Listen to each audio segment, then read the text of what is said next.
Hola a todos y bienvenidos. Hoy vamos a intentar desgranar cómo funciona la economía de un país. A ver, lo mejor es pensar en ella como si fuera una máquina muy compleja, y nuestro objetivo va a ser entender sus engranajes, sus palancas, su panel de control, para ver qué hace que funcione bien, o a veces por qué se estropea.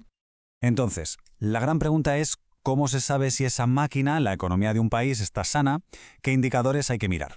Esa es justo la cuestión que vamos a explorar, y para ello vamos a usar esa metáfora, la de un panel de control para entender bien su estado. Muy bien, pues vamos al lío. Empecemos por ese panel de control. Vamos a echar un vistazo a los principales indicadores que usan los economistas para medir la salud general de la economía. Aquí tenemos los 5 grandes objetivos. A ver, se busca un crecimiento del PIB que sea estable, para que la prosperidad vaya más, un nivel de empleo alto, porque el trabajo es fundamental para el bienestar, precios estables, para que el dinero mantenga su valor, un equilibrio con el exterior, para no depender demasiado de otros, y por último, que la riqueza se reparta de una forma justa, que es clave para la cohesión social. Digamos que estos son los diales principales de nuestro panel de control. Ahora vamos a fijarnos en el indicador más famoso de ese panel, el que se lleva casi todos los titulares, el Producto Interior Bruto, lo que todos conocemos como el PIB. Es, por así decirlo, el velocímetro principal de nuestra máquina económica. ¿Y qué mide exactamente? Pues es el valor total, a precios de mercado, de todo lo que se produce en un país en un tiempo concreto, normalmente un trimestre o un año. En resumen, suma el valor de los coches nuevos, los servicios de un abogado, el pan que se compra, absolutamente todo. Ahora, lo curioso, lo realmente interesante es cómo se puede calcular esta cifra. Hay 3 maneras de hacerlo. Se puede sumar lo que se produce, se pueden sumar todas las rentas y salarios que se ganan, o se puede sumar todo en lo que se gasta el dinero. Y lo bueno es que, en teoría, los 3 caminos deberían llevarnos exactamente al mismo resultado. Pero ojo, el PIB no es perfecto, ni mucho menos. Como se señala, tiene limitaciones importantes. No mide, por ejemplo, el trabajo que no se paga, como las tareas del hogar. Tampoco nos dice si la riqueza está bien repartida. Es un velocímetro, sí, pero no nos dice si el motor está contaminando el planeta o si los pasajeros del coche van cómodos. O sea que no cuenta toda la historia del viaje. Bien, ya sabemos cómo se mide la velocidad de la economía. La siguiente pregunta, claro, es ¿y qué la impulsa? ¿Cuáles son los motores que de verdad hacen que esta máquina se mueva?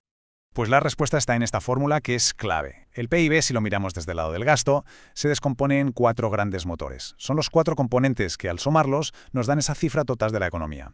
Vamos a verlos uno por uno. Y este gráfico lo ilustra perfectamente. El motor más grande, pero con diferencia, es el consumo, la C, o sea, lo que gastan las familias. Luego tenemos la inversión de las empresas, la I, el gasto del gobierno, la G, y por último, el saldo comercial con el exterior, las exportaciones netas X-M, que es simplemente lo que vendemos fuera menos lo que compramos de fuera. Sabiendo esto, ¿quién puede conducir esta máquina? Bueno, pues el primer conductor es el gobierno. Y su principal caja de herramientas se conoce como la política fiscal. El gobierno tiene, digamos, 2 palancas principales. Puede actuar directamente sobre la G de la fórmula, aumentando o reduciendo el gasto público en cosas como carreteras o sanidad, y por otro lado puede actuar de forma indirecta sobre el consumo y la inversión, simplemente ajustando los impuestos. Para entender el poder que tiene esto, imaginemos que el gobierno decide gastar 1.000 millones de euros en un nuevo proyecto, por ejemplo, de infraestructuras. Ese dinero va directo al PIB. Pero la pregunta es, ¿el impacto se queda ahí? ¿Es solo de 1.000 millones de euros? Pues la respuesta es que no. Y aquí es donde la cosa se pone interesante. El punto clave es lo que se conoce como el efecto multiplicador. Ese gasto inicial del gobierno se convierte en ingresos para empresas y para trabajadores, y estos, a su vez, lo vuelven a gastar, lo que genera más ingresos y más gasto. Es un ciclo que amplifica el impacto inicial. Así que esos 1.000 millones pueden acabar generando mucho más en la economía total. Pero el gobierno no es el único piloto. Hay otro actor fundamental, que normalmente es independiente: el Banco Central. Y sus herramientas son distintas, forman lo que llamamos la política monetaria. El Banco Central no controla el gasto directamente, no. Su herramienta principal son los tipos de interés, es decir, el precio del dinero. Al subirlos o bajarlos, influyen si la gente y las empresas piden préstamos para consumir o para invertir. También puede gestionar la cantidad de dinero que hay en el sistema o, en tiempos de crisis, usar medidas menos convencionales, como la expansión cuantitativa, que es básicamente inyectar dinero en el sistema financiero para animar el crédito. Esta tabla resume las diferencias a la perfección.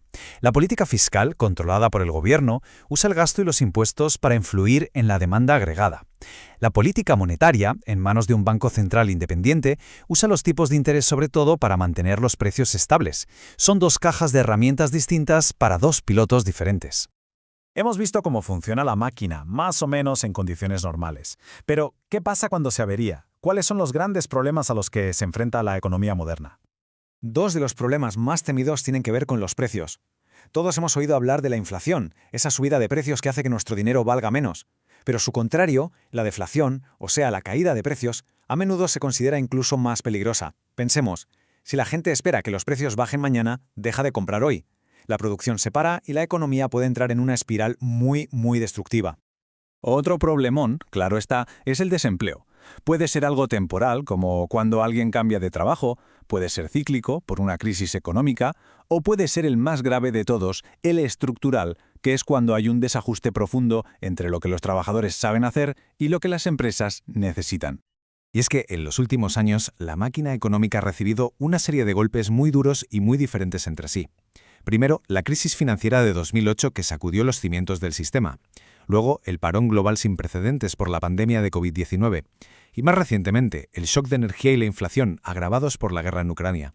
¿Y la consecuencia de todo esto? Pues como bien resumen los textos, un aumento enorme de la deuda, tanto pública como privada, una gran inestabilidad y un incremento de la desigualdad. Estos son, sin duda, algunos de los mayores retos económicos de nuestro tiempo. Y todo esto nos lleva a la pregunta final. Con desafíos tan grandes como el cambio climático o la desigualdad sobre la mesa, ¿siguen siendo válidos los indicadores que hemos usado hasta ahora? ¿Ese viejo velocímetro, el PIB, nos está mostrando la información correcta para navegar el futuro? Es una pregunta que desde luego da para reflexionar.